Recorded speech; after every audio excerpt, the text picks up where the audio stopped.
Hello and welcome to Seismic Cinema. So put your feet up on Steve's gutted corpse. Paul made me say that. Grab your voice changer and prepare to answer questions about scary movies in order to save your life for the next however many minutes. Yeah, so this week we are doing Scream from 1996 because we were being super duper original and piggybacking off the new Scream's release, because I don't think anyone else will be doing that at all, except probably about 500 other podcasts this week. But we're aiming to do it better, possibly. Have they got somebody that's never seen it before? There's our USP right there. They don't. We have a first time watcher in Colin, and we have a resident expert in Brett from Dissect That Film. How's it going, Brett? Hello, everybody. I'm doing good. How are you? I love how Brett just said hello to our 10 weekly viewers. Hey, you know what? They all matter. They all matter. Hello, everybody. No. Well, thank you so much for giving up your Tuesday afternoon. Oh, absolutely. Thank you so much for having me on. This is I've never gotten to talk about any of the Scream movies, so this is very exciting. And to hang out with you two is just an added bonus. And anyone watching YouTube, we've kind of got the lights out because I thought I would just give Brett some PTSD from watching his Alien vs Predator Requiem, because on his show he's been doing the Aliens and Predators kind of rewatch through the series, and that was our latest episode. So I thought I'd just do him a wee bit of a callback. Well, all I know is I could see more of you than I saw of pretty much that entire movie. So yeah, we don't normally look as pale as this. No. But yeah, it's good to have you on. I've been listening to your show for quite a wee while. I think you got in touch with us ages ago to do. I think it was the Tales of the Jedi. I think it was, and we never got around to it. I've been listening to your show ever since. It's an absolute banger. Like obviously your Alien and Predator series, it's been pretty amazing. And your co-host Dan and Angela, I love them. They're great. Yes, they are I always say that they carry the show, and I'm just there to be the host. They're without them, the show wouldn't be what it is. Because I can't do this by myself. I'm so bad at it by myself. And Brett, that's Mando and Norman you hear finally. Heck yeah. They're just added entertainment, you know? Yeah. It's because I mentioned the Alien versus Predator, so like the Dalmatians like the alien and the Old English sheepdogs like a predator, and they're just fighting in the dark. Yeah, all I gotta say is I'm glad I don't have to talk about those movies ever again. See, now you've still got two more to go, didn't you? The but ones. They're not Alien versus Predator. We got Prometheus and Alien Covenant. So, I remember Prometheus when the baby comes out of the belly. Yeah, spoiler alert is I actually enjoy Prometheus, but Covenant, we haven't recorded that episode yet, so it should be interesting on how that entire series is going to end for us. Well, if you were interested in coming on our Tales of the Jedi, we're planning on reviewing Bad Batch Season 2 in a couple of weeks. So if you've been watching that, or if you fancied jumping on... I have not watched a single episode of that show, to be honest. I am the only thing that I have checked out Star Wars-wise is the first episode of Season 3 of Mandalorian, because I love the Mandalorian. But to be honest... I never was into the Clone Wars show. Like, not that I think it's a bad show, but it just wasn't something I ever got into. And I tried to get into Bad Batch, but I just felt like I was missing something. Like I needed to go back and watch that, the Clone Wars to kind of understand it fully. So one day I'll get to it. It's like the natural successor to the Clone Wars, really. It's like season 8 and 9, pretty much. Yeah. Although it's got like this character Omega, and it's just like they're always like, okay, you stay here, don't do anything stupid, and then she wanders off and gets an adventure, and it's just like, here we go again. I felt like that character was really annoying, and it wasn't a character I was really, really enjoying much. So maybe that was the reason I got turned off with Bad Batch. I don't remember. That was a long time ago. And I just remember season 2 coming out and was like, oh yeah, that's cool. And then I just never got into it. But Tales of the Jedi is probably one of my favorite Star Wars, like, things that they put out for Star Wars in a long time. It was just really well done. Yeah, because I was in the first episode, I was like, oh no, I don't really feel like it's, you know, when like Baby Ahsoka. I was like, if this is what it's going to be like, I'm going to struggle with it. But then it just got better and better as I went on. So yeah, I really enjoyed that series. Anyway, multiverse of tangents. So yeah. talking about Star Wars, I often piggyback off Paul's PK picks and Paul's recommendations. So as I said to you earlier, I was checking out your Rogue One review earlier, and I love when a review is like almost 2 hours long. I'm like, that's my favorite kind of content to listen to. Which I listen. I mean, we've been doing this. We're coming up to our 2-year anniversary in April, so next month, and you know, you hear different things. Like, you have people who are like, I don't like podcasts that are over like 45 minutes to an hour, and then you have people like. Then I look at like our podcast episodes that are almost 3 hours long, or even 2.5, that have the most downloads of any of our episodes. Like, I don't understand things, and it's all based on what people are interested in. Podcasting, listen, to anyone who, you know, is a podcaster who wants to get into podcasting, it's not easy. It really is. It's definitely something you have to work hard on and expect ups and downs and everything in between, because, you know, it's just how there's just so many out there. Yeah. So, Colin, when are we going to have any ups? When are we having any ups? So at one point, stop it! Don't put yourself down, guys. Come on. We got over 1,000 views on a Game of Thrones one at one point. Let's go.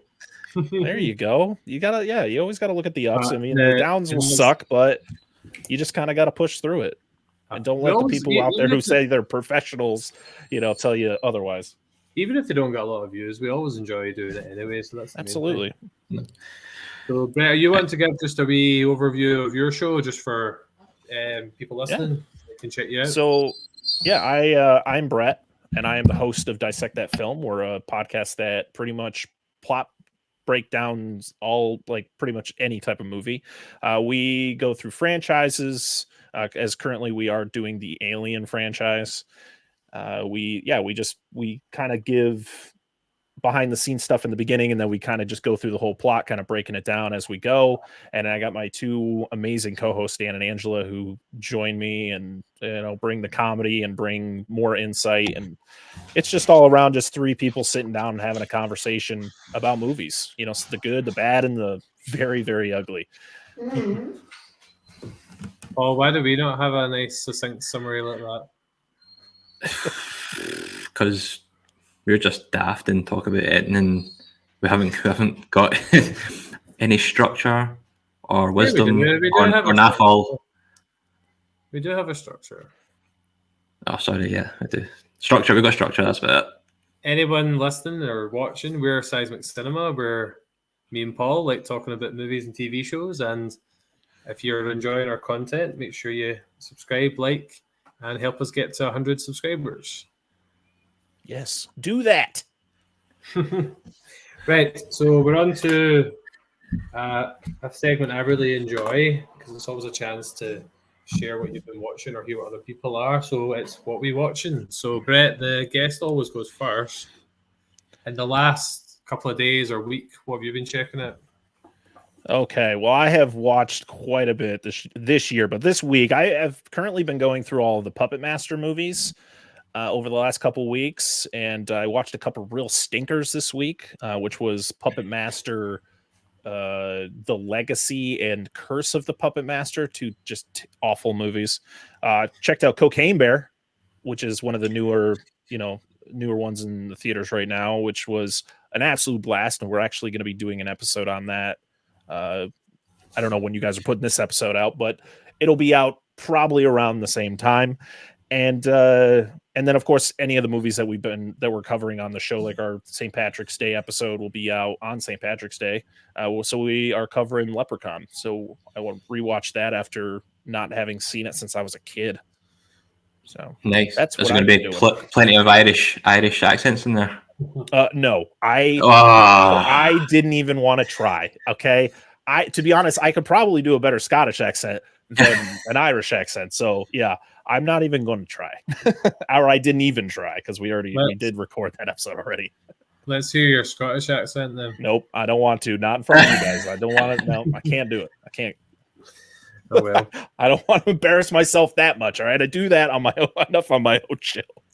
Just give your best Mel Gibson freedom. You can do it at the end. Can I tell a really? It was funny to me. I don't know how funny it will be to you guys, but so I used to work at Walmart. I worked there for over a decade, and I got a really unique call where I don't know if it was somebody just doing the accent or if it was an actual Scottish person, but they called and they were like, "I'm looking for a movie," and I'm like, "Please don't ask." If we have, like, I kind of had in my head what they were going to ask for, and they legit asked for Braveheart. I was like, the irony of somebody asking for that movie. That is, I don't know how you guys feel about Braveheart. Actually, being from Scotland, but all I know is it's not very correct in a lot of ways. It's not factually correct whatsoever, but when I see it, I just want to eat haggis, drink whiskey, and put a kilt on and run a bit. That's all I want to do. I mean, to be honest, it was as a teenager, I was obsessed with. I loved that movie. I thought that movie was fantastic. Yeah, I'm sure we had to watch that for religious education, and that's my memory of. That's my only memory of watching it was in school. I was going to say that. Really, in school. Yeah, for some reason, religious education, we got to watch really unreligious movies. Like we got to watch Braveheart, we got to watch We Were Soldiers, and The Pianist. So We Were Soldiers, isn't that a Mel Gibson movie as well? Huh? Yeah, it is actually. Yeah, well, I feel like there's a common denominator. Celebrity endorsement. Mr. Porter really liked Mel Gibson. 2 out of 3 ain't bad, I guess. So Paul, what about yourself? What random obscure films have you been watching this week? The Unbearable Weight of Massive Talent. Is that what it's called? Yes, it is. Yeah, I watched that last night. Because I've been seeing like all these like reels and memes of like Nicolas Cage and Pedro Pascal in the car. I was like, I should watch that. I swear it's every other TikTok. What's that on? Paul, what's that on? It's on Prime. Right, okay.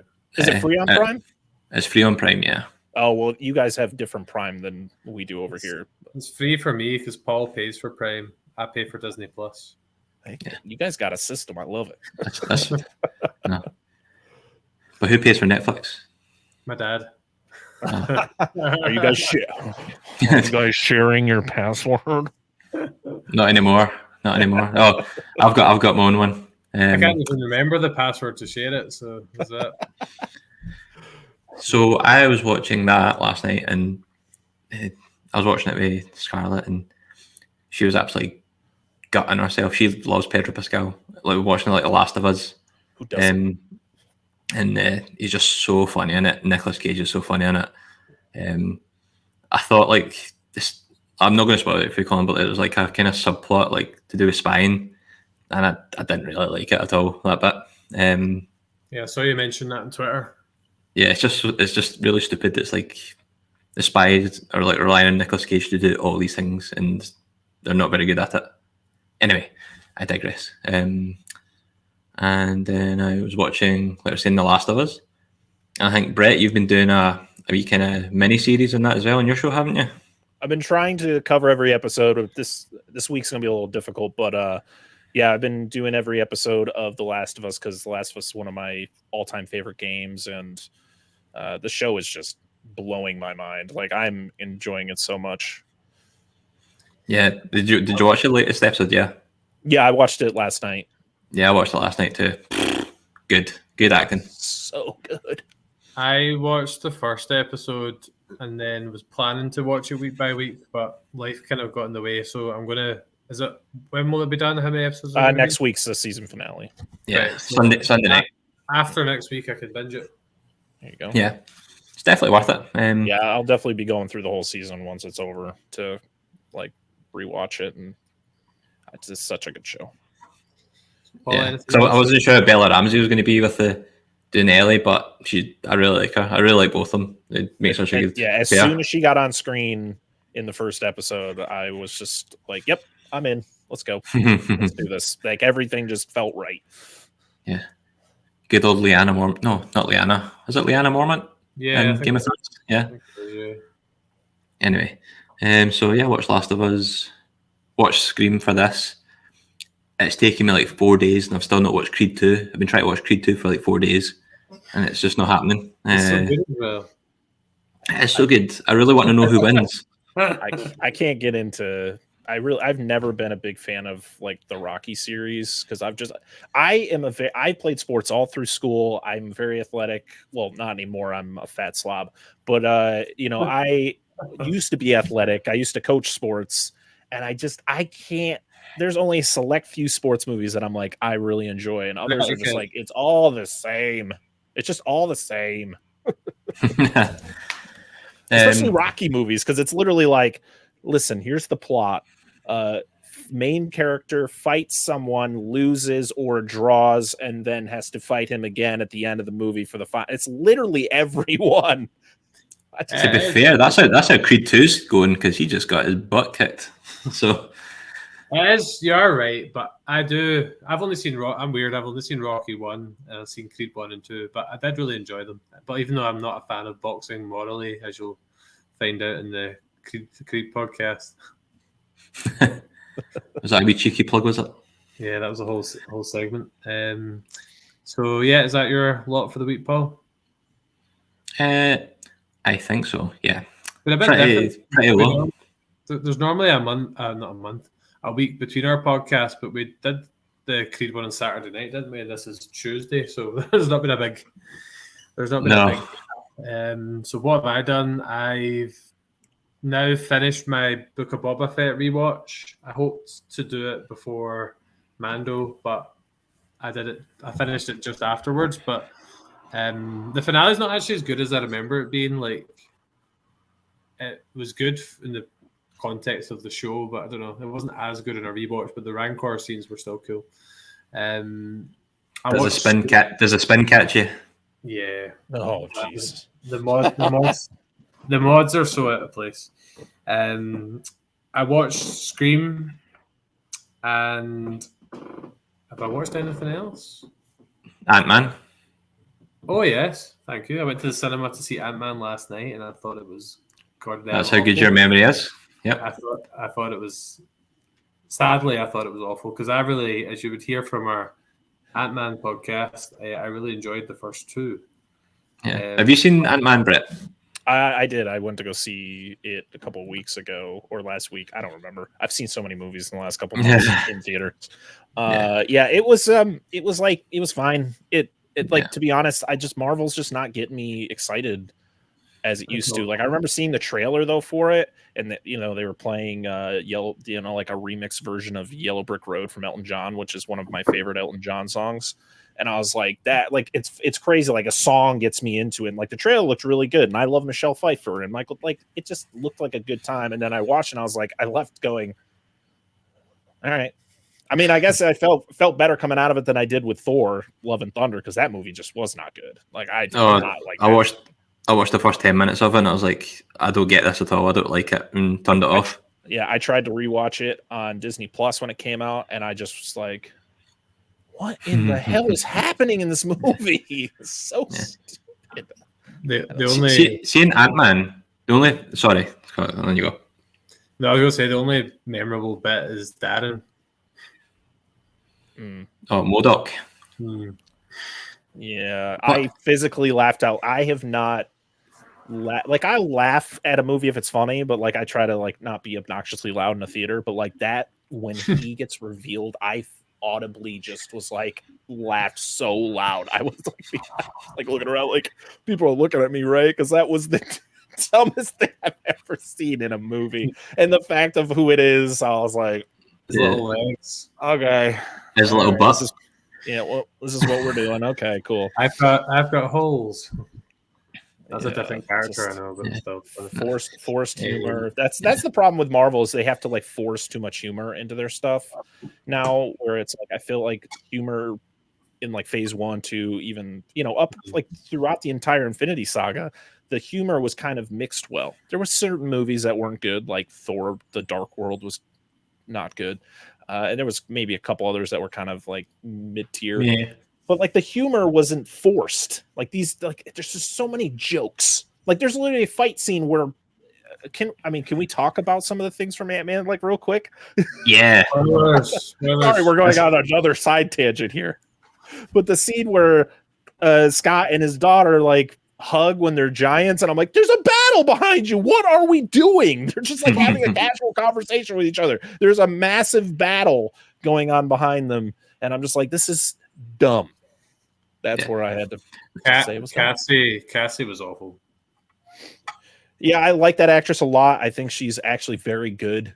Her the role, I don't think it was her. I think it was just the role. Like I just think they gave that character way too much to do. They're like, oh, he really loves his daughter. Let's make sure she's really involved. And I was like, but then like the things they were putting her into, I was like, oh, okay, I'm over this. But she's a very good. I like the actress a lot. She was in Freaky a couple years ago, which was like the horror version of Freaky Friday with Vince Vaughn. Vince Vaughn, yeah. Yeah, they like switch souls, and she was great in that. She was in Detective Pikachu, which I really enjoyed. Her character was kind of weird, but she plays weird characters very well. Yeah. The only thing about Ant-Man that confused me was the power levels. So like, like not the henchmen, the soldiers, like Kang's soldiers, like their weapons would like blow holes and things. Yeah. But then as soon as Ant-Man grew big and they were shooting at him, it would have like no effect on Ant-Man. I'm like, how does that work? And then they have the big towers and stuff shooting at him, doesn't do anything. And then Kang's like disintegrating people, and then he hits Scott and he just bounces back, and it's like, why? How? Don't understand how this universe works. Don't want to be that guy, but we're 22 minutes in. Should we start talking about Scream now? Let's talk some Scream. Paul? Oh, yeah. We'll let Brett read the board. They can read it. We got, what is it? Roll. Coronation Chicken. Coronation Chicken, scene scary. Does that say scary? Take that. Director Wes Craven. Camera Polaroid. I can't see the bottom because your name's there. Oh, it's date. Oh, okay. Sorry, I forgot you guys do the day before the month. Because us Americans do it Paul I was like, wait, it's July already? No. Paul was complaining when he was editing the podcast that he wanted a clear separation when we start talking about the film. So there you go, Paul. Oh, so there's two now. Great. Yeah.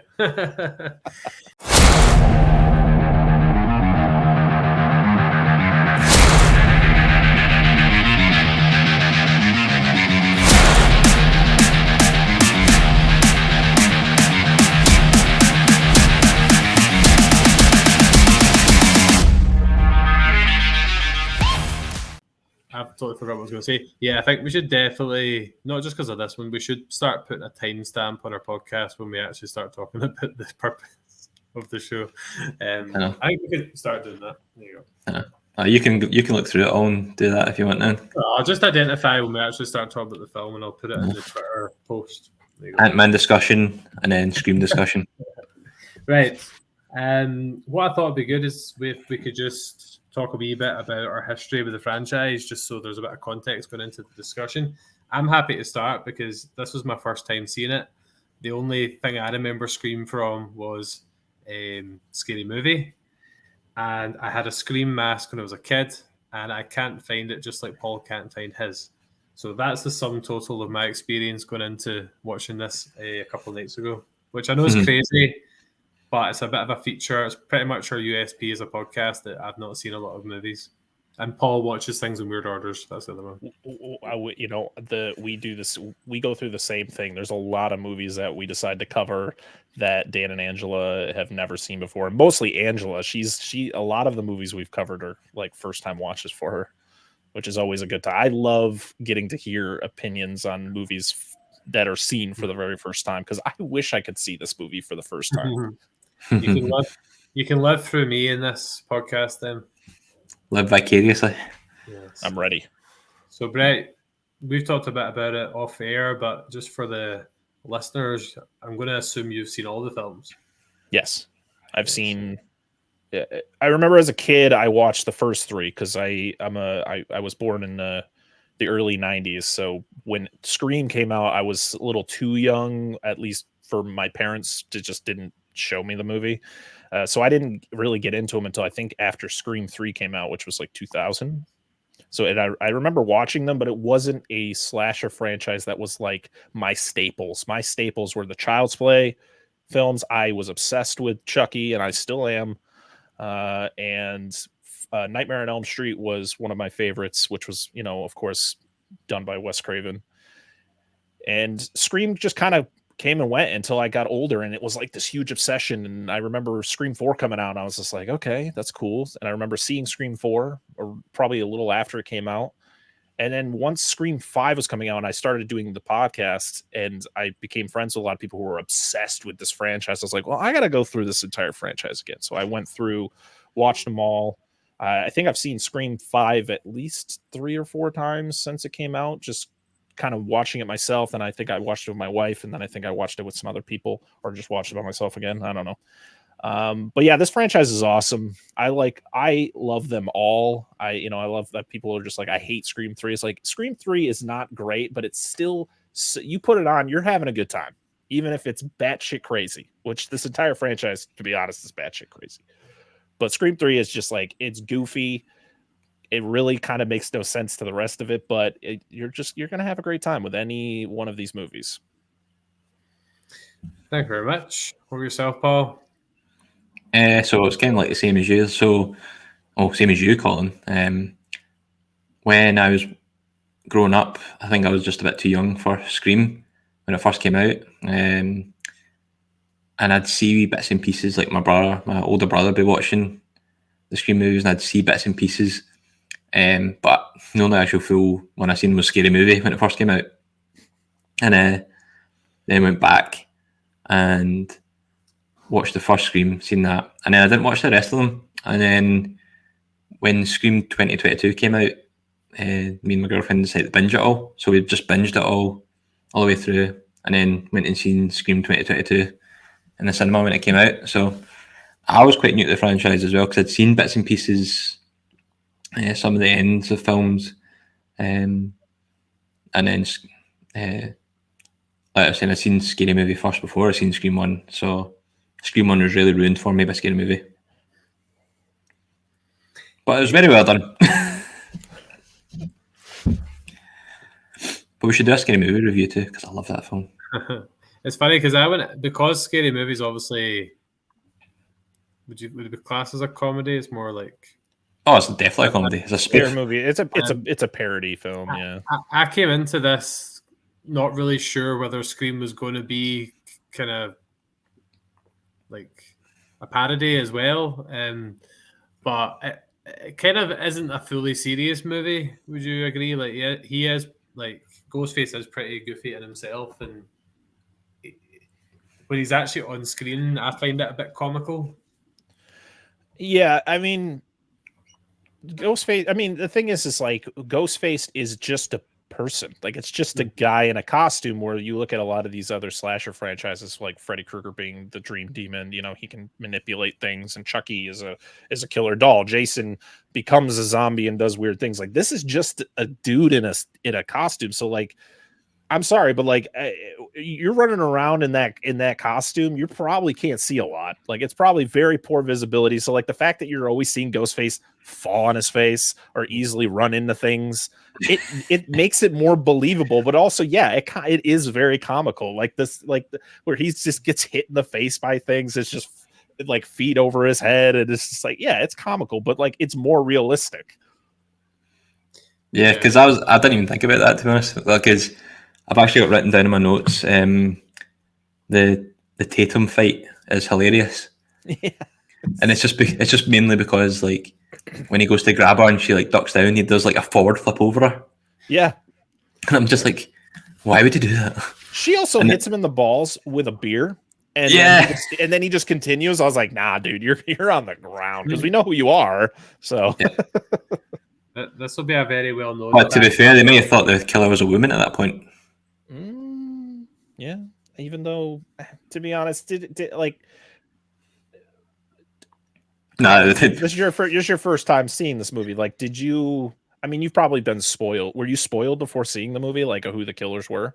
No, I had this weird thing in my head. I was like, at one point, I thought it was a Dewey that was the killer. Is that because of Scary Movie?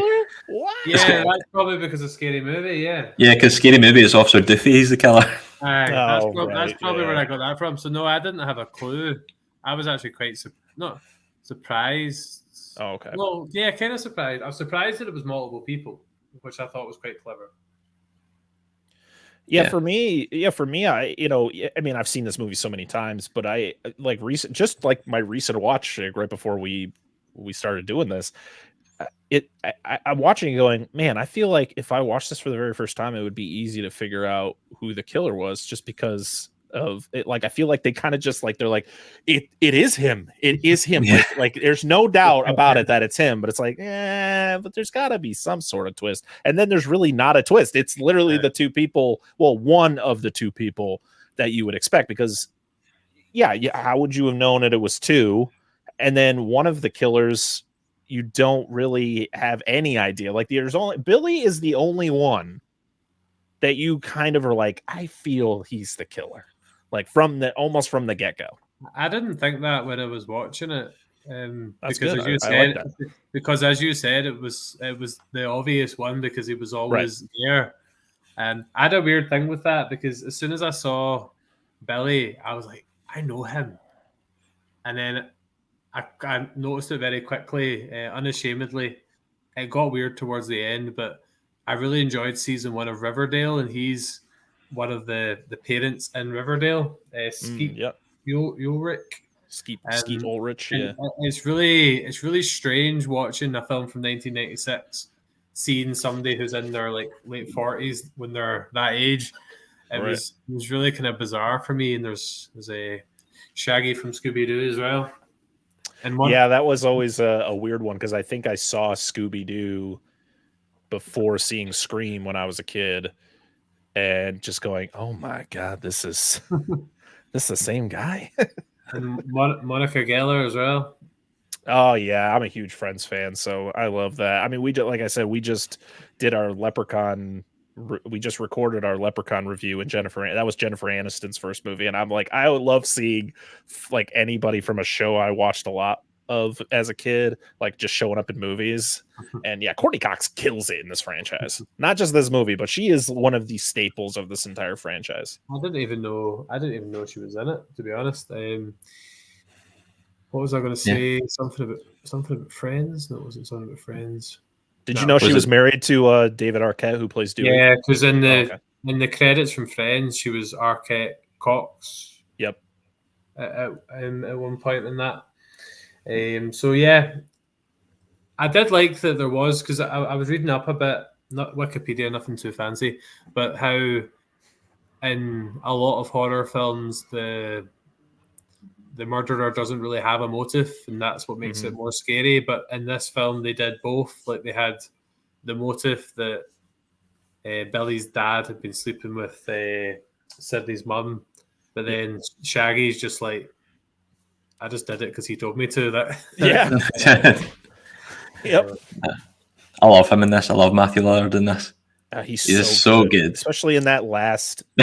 Like in that kitchen scene, like before and after he gets stabbed, and he is just killing it. Every line delivery, and then his improvisation, because like the phone, like you guys know that the phone, when he gets the phone thrown at him and he says like, oh, you hit me with the phone, you dick. Like that was all improvised. That wasn't in the script because he wasn't supposed to get hit with the phone. So many great lines from him. I've not had the benefit of rewatching this yet, but see the scene near the start of the film when they're sitting, I don't know if it's like a water fountain, but they're talking about the murders. Mhm. And Sydney's quite jumpy. You haven't found out yet that her mum died, but she's a bit sensitive towards the topic. Is that bit quite chilling to rewatch when you know that the two murderers of her mum and the girl are sitting right there? Because to me, it was just her boyfriend and her pal messing about.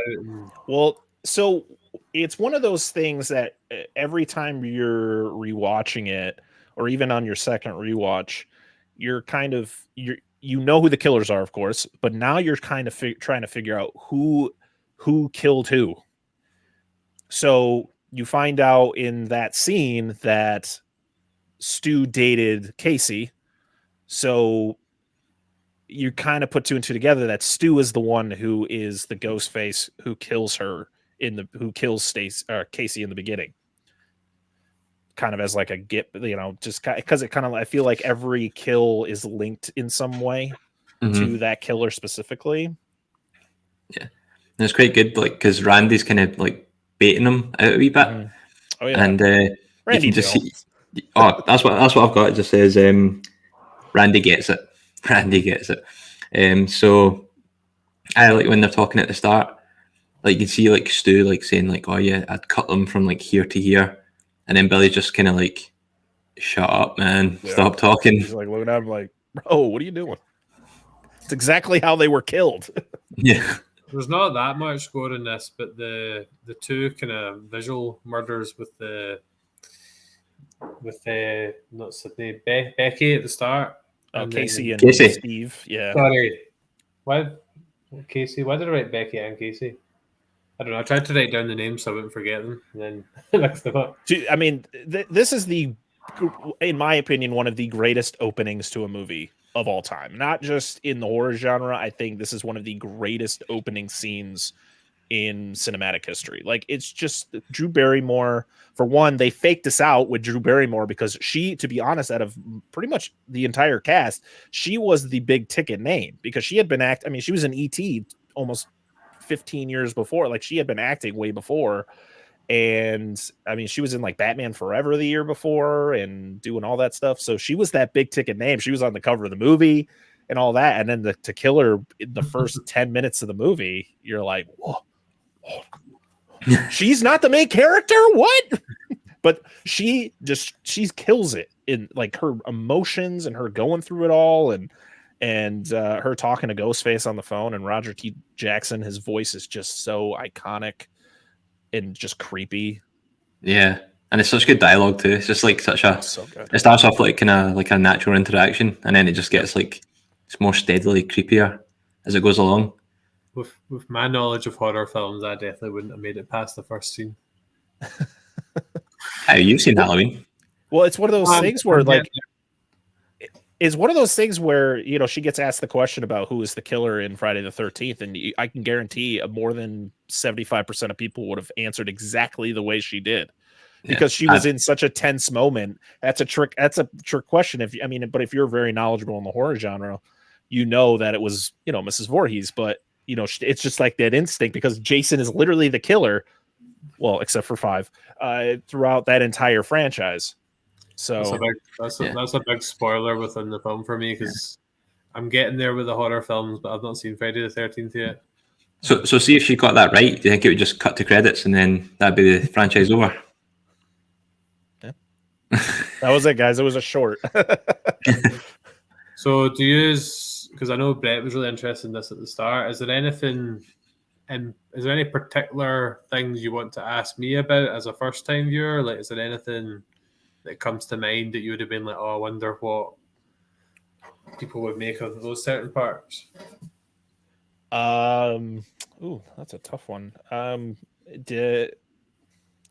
think it's more of what do you think of Sydney as like our final girl? Like, did you like her character? Did you like?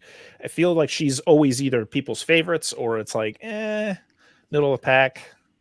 I liked her. Like, I felt she was good. Like, I thought she was going to get killed off in like the kind of middle act. See when she goes home. See when she kind of goes home from school and she's by herself and she's waiting for Her pal took him over. Tatum. Tatum, yeah. I thought she was going to go at that point, but then obviously she continued. But she more than holds her own in the film. She's quite resourceful. She obviously dressed up as Ghostface to take them down at the end. I thought she was good. Neve Campbell, isn't it? Yeah. I had a major crush on Neve. I mean, I kind of still do. I mean, she's great, and yeah. Yeah, No, she's not going to be in Scream 6, is she? Listen, I haven't seen it yet because it doesn't come out technically till Thursday, but supposedly no, because of like a contract thing with Paramount. But you never know.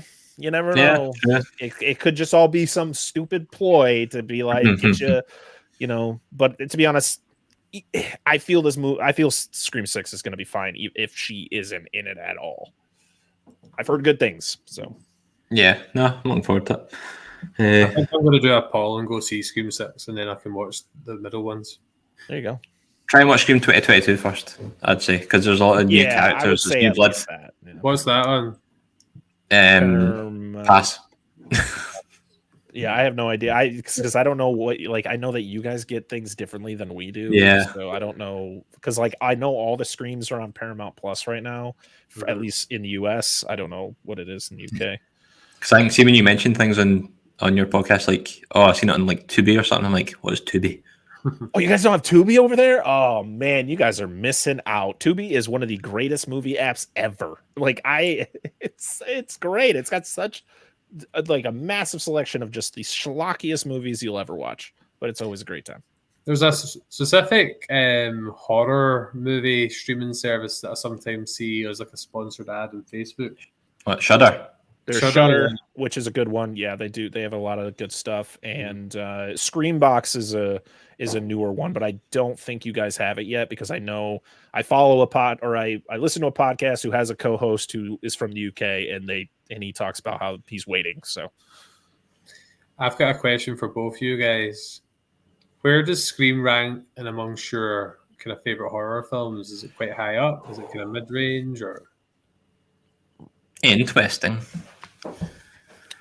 Because also, Paul, we've discussed Halloween, and I'm not really quite sure which one I prefer. I think maybe Halloween slightly, because it's a bit more serious in tone in a lot of ways.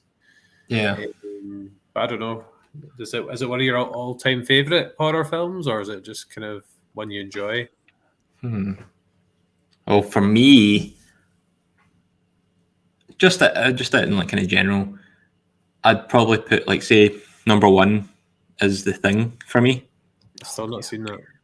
I know you need to. It's amazing. Man, I wish I was you. I really do. I really want to see all of these movies for the first time. It's like The Thing. And then it's very close between this and Halloween because I really do like Halloween, but it's just like totally different pacing, totally different movies. Like this one, you can have a lot of fun with Scream, got a lot of laughs. Like Halloween, you're not going to get a laugh out of. It's just going to be like guy stalking people for most of the movie. Halloween's more brutal as well. There's more death scenes, I would say, that you actually see. Yeah, but there's not a lot of gore in Halloween, or like the original Halloween, compared to like you see like poor Steve disemboweled straight off the bat in this movie. I still doesn't even get a line of dialogue. I still love The Shining though. Shining's one of my favorites. And I don't know if Get Out really counts as a horror film. I think it doesn't. Oh, absolutely. I would 100% put Get Out as a horror movie. I mean, just the subject matter, absolutely. It's in my top 3 movies. It's so good. Sorry, we're tangenting in a I know we started off with Scream, and we've just ventured into a whole other area. What about you, Brett? How does Scream ranking yours? Oh man, so my favorite slasher, probably my favorite horror movie, The Shining is always one of those ones that are just like kind of teetering between, is it a horror movie or is it like psychological thriller? I always consider horror. It's probably top 10 for me. I think Scream 1 is almost perfect. Like I think I've ranked it like 5 stars on Letterboxd. I remember rewatching it last year to prepare myself for Scream 5, and I was like, wow, this movie is so good. It's so well done. Wes Craven is just a master of his craft. He got a lot of actors who were kind of up and coming, and they all knocked it out of the park. And I just love the fact that the killer is just a dude. They're just guys. They're just random guys who went to a Halloween store, bought a costume, and just started killing people. And to be honest, that opening scene alone puts it into my top 10, 100%. Like it's like I said before, it is one of the greatest opening scenes to any movie ever. Yeah, I love the music in that opening scene too. You know, like when it's just like so good. It's very like kind of not suspenseful, but kind of eerie. And it's just like when the parents are coming up the driveway, and it's just like pure hopelessness. Yeah, exactly.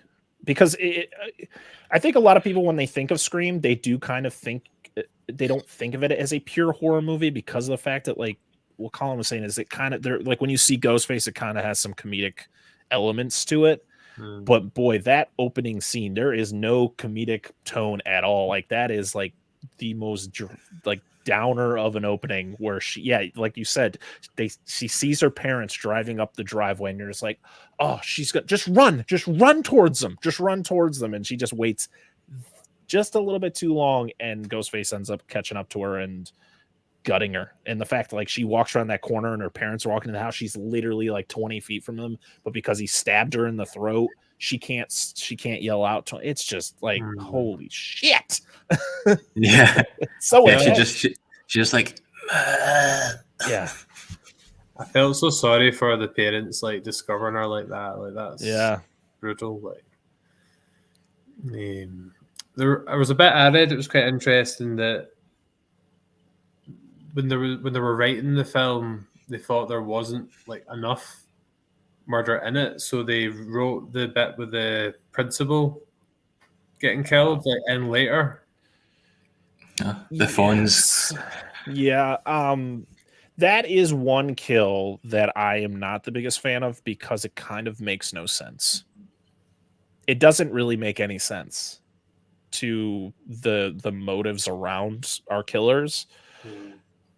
Like you said, if it was just added just to add more gore and violence to it, then okay. But also it also plays into why everyone leaves the house later on, because Randy gets the call about the principal he was like hanging from the goalpost of school. Yeah. So everybody's like, let's go back to school. See her. I'm like, listen, even if you had a really shitty relationship with a teacher or a principal at your school, but you find out they're dead, you're not going, it's time to go see his hanging dead body over at the school. Like, I don't think that's how that's going to go. But because they did, as you were saying, they did right.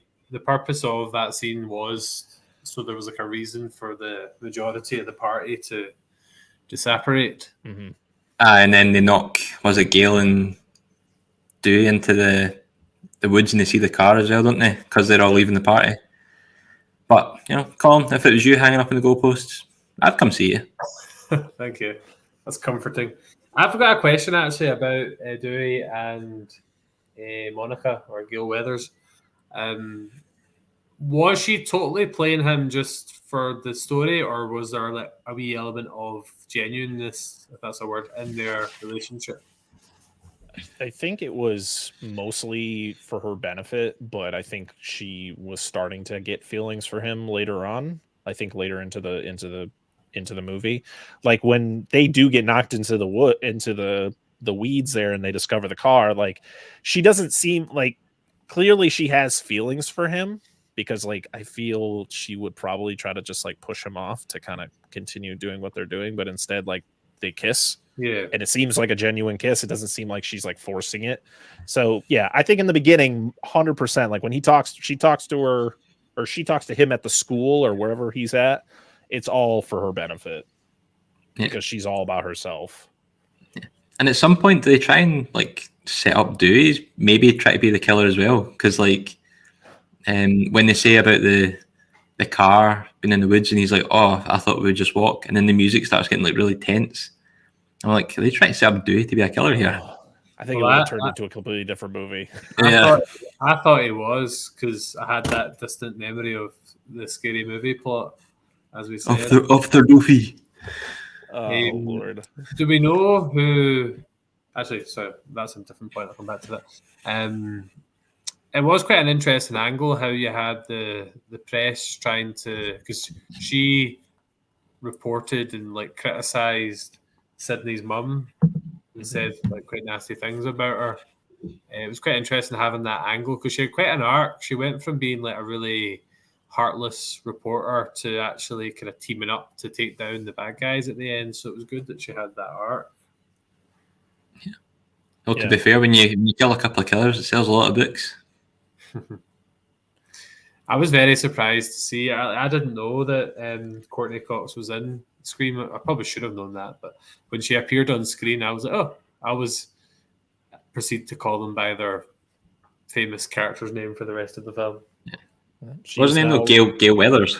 Yeah, she is now the only actor, well, as far as we know, is the only actor to have been in every single Scream movie. Just what's because that means Colin's going to go through all these movies now going, she's safe. Oh, thanks, Brett. Oh, you know how forgetful I am. I'll forget about that anyway. So I keep forgetting you haven't seen any of the other ones. I gotta stop saying things. I think we finally. It's been staring us in the face the whole time, but we've got our USP now. It's the fact I've not seen things, and also the fact you watch things in weird orders. Like we could do a podcast on how you would watch the Star Wars films if you were to watch them again, because you would come up with something really random. Yeah, and we should call the podcast "You Know Nothing, Colin Spark." I don't really want my name. Thank you for naming me, by the way. I really want my name all the way in there, so that's fine. The other thing I was going to say was, do we know who? Do you know they're using the voice changer? And obviously, with the different parts of the film, do we know which of the two were doing the voice at the different bits, like the start and like the different? So I'm guessing one was doing the phone calls and then the other was doing the killing. Like, I don't think the person doing the voice changer was also the one in the suit. I think they were always working as a team. That's why. So like, I would say when it's tough though, because it's also like, oh, look at the boots he's wearing. Cause I think, Billy is the one wearing the boots. So it's like, well, anytime you see the Ghostface with those boots on, that's Billy. It's like, okay, but I feel like that's every single shot of Ghostface is with those boots and the jeans. But it just makes more sense that like Billy or one of them, Billy or Stu, would be the one calling, and then the other one would be the one chasing them around, like chasing whoever they're killing or messing with whoever. Mm-hmm. Because like you up a bit. Yeah. What's that? I don't. Maybe they could have switched it up. Maybe changed roles every now and again. Yeah. No, I mean I know that. No. Throughout this movie, it's not the same person every time there's a kill. But also you got to look at the fact, like in Tatum's death, he doesn't use the voice changer at all. He just doesn't say anything. He just gets attacked. All you hear is grunting, and you're like, and sometimes you're kind of like leaning in, especially if you've seen the movie before. You're like, ooh, does that sound like Matthew Lillard grunting, or does that sound like Skeet Ulrich grunting? Like you're trying to figure out who's the killer in this specific scene. I think Billy kills her because he wasn't at the party, and then he just shows up randomly right after she dies. So, I was going to say I thought it was maybe Stu, because if he'd spoke, then she would have known who it was straight off the bat. But I could be totally wrong with that. It's just the one killer, actually.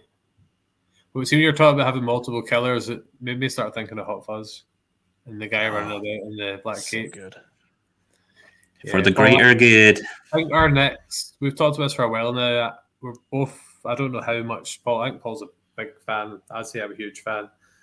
I'm not trying to compete with you there, but the Cornetto trilogy, I think our next run of podcasts, we should definitely do something related to that. I'm down for that. Yes, actually, I think I have the trilogy on Blu-ray back there somewhere.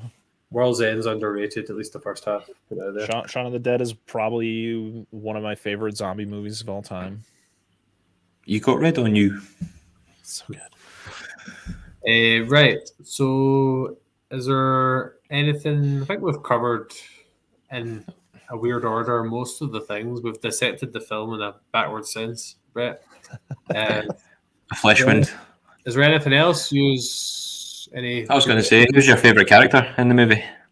Who's this? Oh, man, I'm a huge Nev fan. I think Sidney Prescott is one of the best final girls out there. I just love her character. I love how all these characters just feel like people, like humans. They're not just like caricatures of horror characters. Like when you watch a Friday the 13th or a Nightmare on Elm Street is kind of in the same vein as Scream, but yeah, I think Nev is great. And of course, Stu's just the best. His lines are just hilarious. I mean, just everything he says in that final bit when he gets stabbed or just even before that. And he's just like, you called the police? My mom and dad are going to be so mad. It's so good. He's like bleeding out. Yeah. So those are my two favorites probably. It's probably Sydney and Stu. Nice. What about you, Colin? I'm going Deputy Sheriff Dewey. Of course you would. He's just so lovable. He's a big goofball. Yeah. Well, we didn't talk about that scene where I can't remember the guy. Is it Who's the third friend? It's not a killer. Randy. Is he watching Halloween when he gets murdered? Yep. He doesn't get murdered. Well, he doesn't get murdered. He almost gets murdered. He's watching Halloween as he's like really drunk. Yeah, that's kind of good when there's like the time delay, so when they're watching it in the van, they don't actually know what happened. No. So, and the poor camera guy gets it. Yeah. So the funny thing about that scene is that he's watching Halloween, and the character's name is Jamie. The actress' name is Jamie Lee Curtis, and that's why he's like, Jamie, turn around. Well, his name is Jamie Kennedy, the actor, and so it's kind of like him telling himself to turn around because like he's like, Jamie, turn around, and you got Ghostface behind him, and it looks like he's gonna kill him. So I thought that was pretty funny. I'm so glad I'd seen Halloween when I watched this because obviously I knew all the scenes from the film and a lot of the tropes. Yeah. It was good. A celebration, isn't it, of horror movies in general, from the quiz at the start to all the references and different things. Yeah, Randy gets all the good lines when he's talking about the movies and like the rules and stuff, and like just it's very self-aware. And he like in the video story, just like it's Billy, it has to be Billy. Of course, it's Billy. He knew the whole time. Yeah, and then what was he saying? He was like, the bit just that makes me laugh. Just when he comes in, he's like, "Who invited Leatherface over there?" Yeah, he's got great lines. I love Randy. He's my favorite character in this. We also didn't talk about Tatum's death with the garage door after she was getting a beer because she thought it was her. Did she think it was her boyfriend? She thought it was Randy. I think everybody thought it was Randy. Like anytime something would happen, maybe she thought it was Stu. I don't remember or really, but her death is her death is funny to me because I'm like, damn, that garage is strong. Yeah, she's no Yaddle. And every time I watch it, I'm expecting to hear the kind of pig noise at a Scary Movie when she's trying to squeeze through. It's just like making the pig squeals. Would I have a different appreciation for Scary Movie now that I've seen Scream? Did you like Scary Movie before? It was alright, but I feel I feel like I didn't really have the context, maybe because I hadn't seen Scream. I'd probably say you enjoy it more than Yeah, because obviously it's a parody of that, so it makes sense to. Did you know that this was supposed to be the original title for Scream was called Scary Movie? I read that when I was looking it up, and also the fact it was inspired by it was like some kind of Gainesville Ripper at the time. I did a wee bit of Wikipedia stalking, but the Wikipedia article for this film is massive. Like it would have taken me the whole week probably to read through it and make notes. So Is this featured on that show, The Movies That Made Us, Paul? Do you know? I think it very might be, possibly. I can't remember. I don't think so, to be honest. I think the horror movies they've covered was Halloween, Nightmare on Elm Street, Friday the 13th, and Aliens. Yeah, that's right. The 3 horror films I definitely need to watch this year are Nightmare on Elm Street, Friday the 13th, and The Thing. I'll make those my priorities. That's good, because fun fact, I've never seen Friday the 13th either. Ooh, That's one of those franchises I'm like, I can do without. Also, we covered the entire franchise and covered the remake, so I like to need to take a break. Yeah, I watched the remake with the guy from Supernatural, isn't it? He's in it. Yep. I watched it. What's that? Here's the real ghost face. Which one's that? Domino or Buddy? Oh, come on! I've had them 4 years. I can never remember. Are they the same? Are they the same color scheme? No, they're kind of flipped. Oh, okay. So, what was your favorite scene in the whole movie? Oh, for me, the opening. Like I stated before, the opening of this movie is fantastic. Mm-hmm. How about you, Colin? Ooh, now you're asking.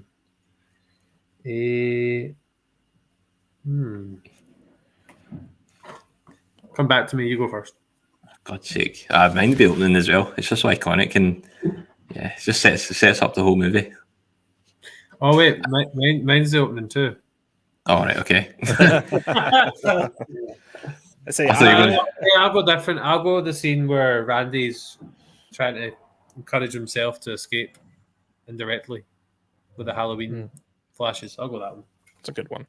I will give an honorable mention to the kitchen scene, like when you find out they're the killers and they're in the kitchen, and you get that whole interaction between them both, and then of course the aftermath of Stu getting stabbed. That whole thing is just great. It just shows how Matthew Lillard was always giving 110% into everything he was going to put on screen, even when things didn't go to plan.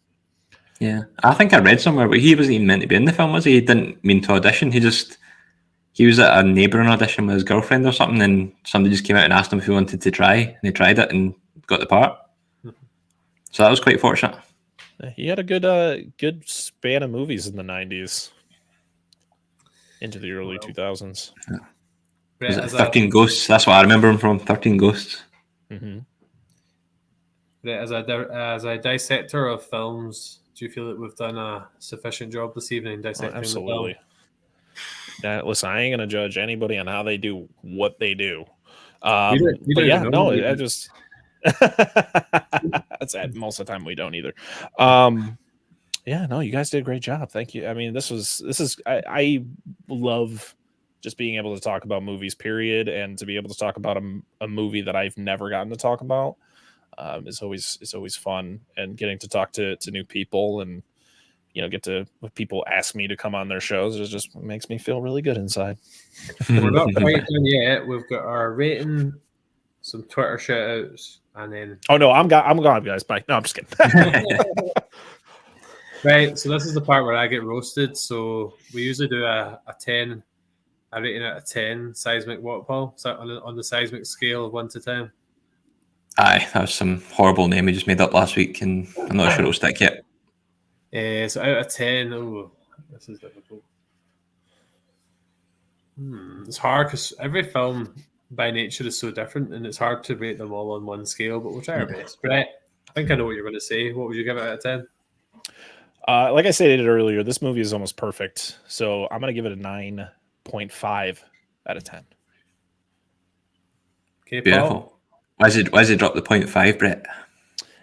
There's like, I think Tatum's death is kind of silly. There's just like little nitpicks, and I feel like I can't give it a perfect score. Like I said, it's almost perfect. Yeah. So, I'll knock down that 0.5.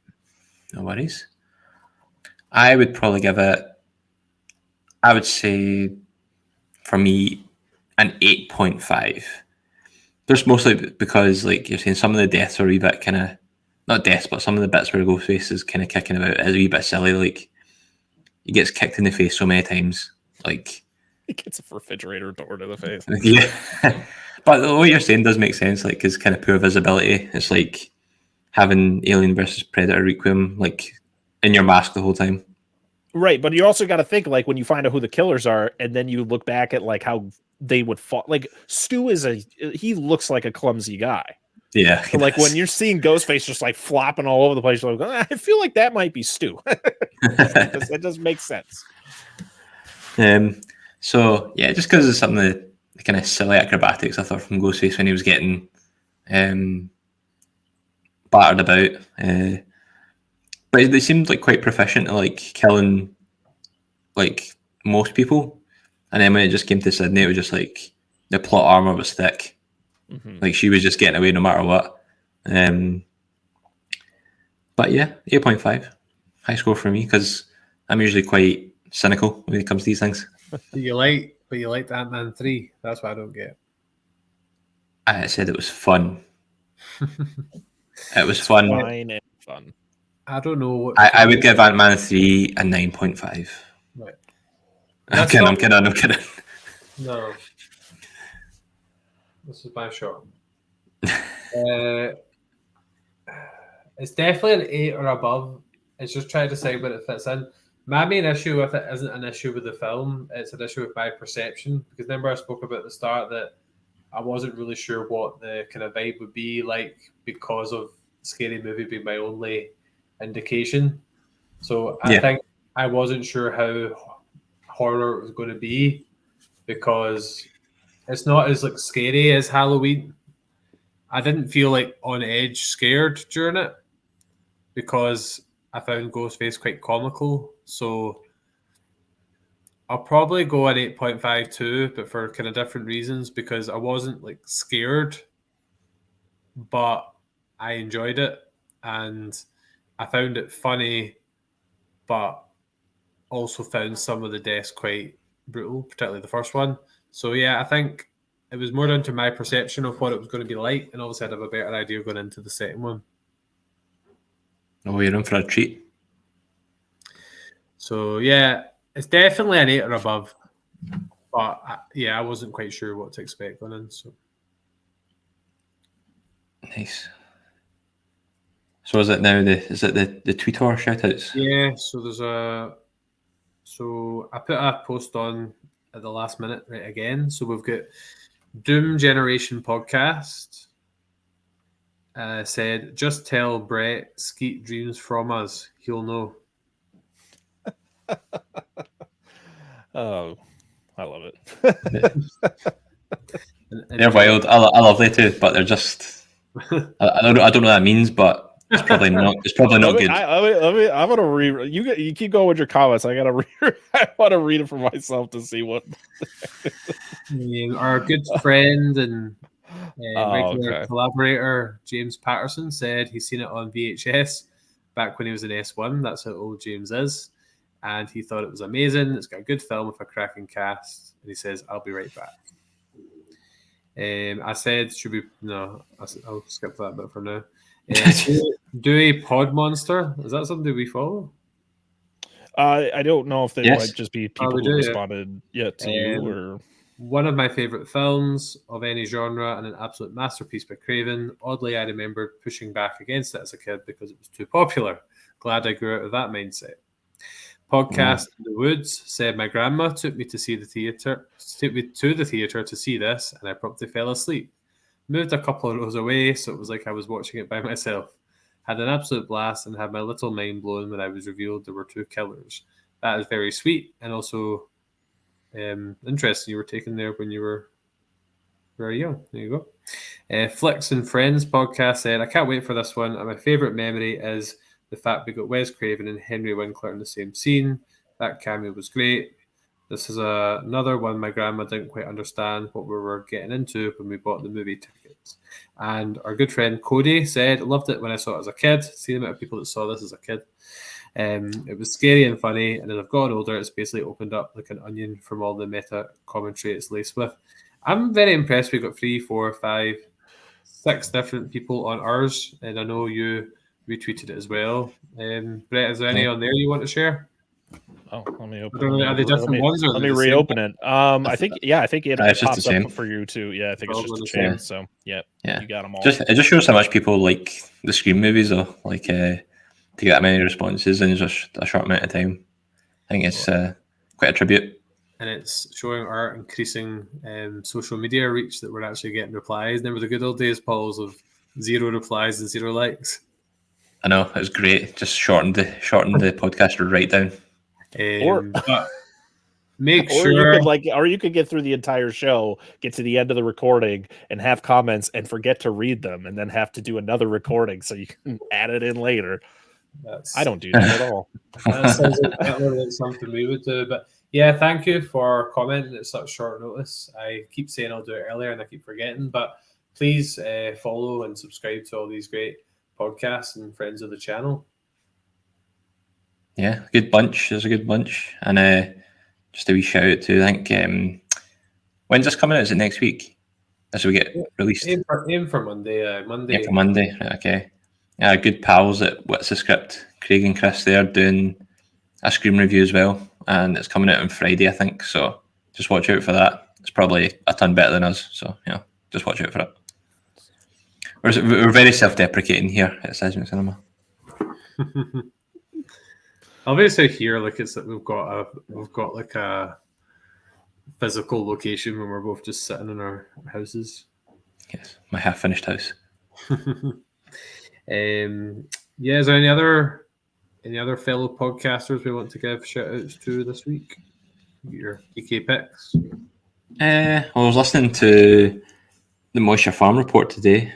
They've done one on a what if episode. So like they do what if episodes on like pure random subjects. So they're doing one what if the droid rebellion in Solo took off and worked. So they kind of go off on a wee tangent and just do a big story about what happened if the droid rebellion worked. So that's what I was listening to today. And so I was listening to Wheel of Horror.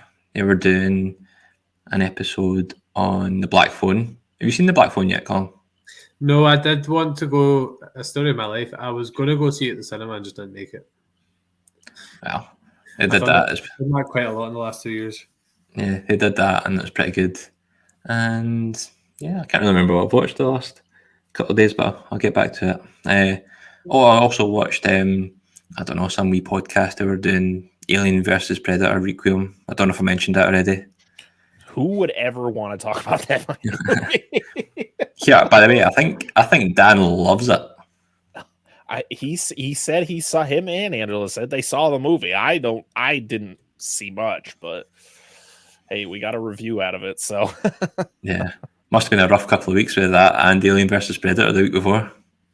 Hey, we asked, we got, people wanted it to happen, so we made it happen. Yeah, I'm sorry, Brett. I voted yes on the poll. That's okay. As much as I don't enjoy watching some of these movies, it's always a blast to talk about them. Sometimes it's the most fun to talk about the bad ones than it is to talk about the good ones, because I feel like the comedy and you get more jokes in with like the bad movies, where the good ones you're just gushing over it. Yeah. Talking about bad movies, Paul, Cody's very keen for us to do an Ant-Man 3 review. Go give the public what they want, eh? I'll just cut out those 5 minutes we did in the middle and just make a wee mini episode. Nice. Short. YouTube short. A YouTube short. There you go. You should actually do that if you're up for it. That'd be cool. I'm quite surprised. I thought you'd love it. I thought it's just wee kind of Star Warsy vibes to it, like the creature design. I don't want to get into it, but just that's another episode. Nah, it's not for me. And in terms of what we've got coming up, after this, we're going to do John Wick 2 and 3 ahead of the release of 4. There's a bit of a theme. We review things where there's a new version of it coming out. We're joining another podcast, Paul, to look at the best ever sequels. Tallboy Radio, yes. And then we're hoping to do a Bad Batch Season 2 review. And then after that, we're going to plan out our April and May thoughts. So that's where we're going. Nice. That's quite a nice wee few weeks ahead of us. We're actually planned for once. Well, you're planned. You're good at the planning. I'm scheduled, dude. Yeah, I just kind of go along with the flow. So we've reached a point where we need to do the shameless plug. So we're Seismic Cinema, and you'll find us on YouTube. You'll find us on Spotify, Good Pods, Apple Pods, Google Pods, Amazon Music, Audible. You'd think with all these different ones that would add up to a lot of views, but still not making the millions yet. But please like, subscribe, and share. And also make sure you like, share, and subscribe to Dissect That Film, and check out Brett and his good pals. Thank you very much. Definitely worth the listen and the watch. So yeah, get on it. Dissect That Film. Brett, Dan, and Angela. We're truly touched that you gave up a couple hours of your evening to come on, and I know you're keen to come on anyway, and you were really looking forward. Absolutely. To it. Just one of those things you say at the end of a podcast. You know what I mean? No, I mean, I mean. Is that your fake gratitude, Colin? Jesus Christ! No. Let me correct that. It's real, but I know how much Brett was looking forward to coming on and talking about Scream, so it's not really a chore for him. Sorry about that, Brett. Colin's mask kind of slipped there. Are you saying? No, I really appreciate you guys having me on, and it was I listened to your show, and I think you guys are doing a great job, and just keep it up, and I appreciate all the support you guys give to us, and thank you all for listening. Hope you guys enjoyed this episode. It's always good to put the face to the names, so when you see because there's so many we engage with on Twitter, and it's once you've actually met them, it becomes a lot more personable in terms of sharing and commenting, etc. So, one last thing we always like people to do when they come on, Brett, and there's no pressure here at all. Do you know what our tagline is? Oh no! It's all right. We're at one. That's a 100% failure we've got so far. Even people that are repeat guests haven't got it. Well, here's the thing. I feel like I'll do a better job next time once I hear it. Yes, maybe. Yes, maybe. Yeah, I probably. To be honest, my memory is so garbage. Paul usually takes the reins at this point and shares what our tagline is. It's the power of irresponsible grannies taking their kids to watch slasher films. See man. See if it actually was that'd be quite good. But I couldn't even repeat it. That's how insane that was. I usually just throw Paul under the bus and make him come up with that, and he's usually quite good at coming up with something. I don't know if do you prepare these, Paul? No, just my beautiful mind. Just comes to you. But anyway, our actual tagline is the power of escapism, because one, movies and TV is a great escape from reality sometimes if you're feeling down or if you just want to get into that happy place. But also, I find, and I'm sure you're the same, see when you're actually recording your podcast, I feel like you're in like a different wee world and you're just laser focused on that one thing and everything else kind of melts away. So that's what we go with. Yep. See everything he said. That was that whole tagline, that whole monologue. I feel like I now need to work on having a tagline because I feel like we don't. There you go. I'm very disappointed in ourselves. Sorry. Anyway, it's okay. Thanks a lot for coming on, Paul. Just keep being you, and I hope everyone enjoyed the review. That right? Thanks for that intro call. Bye. Thanks for watching, listening.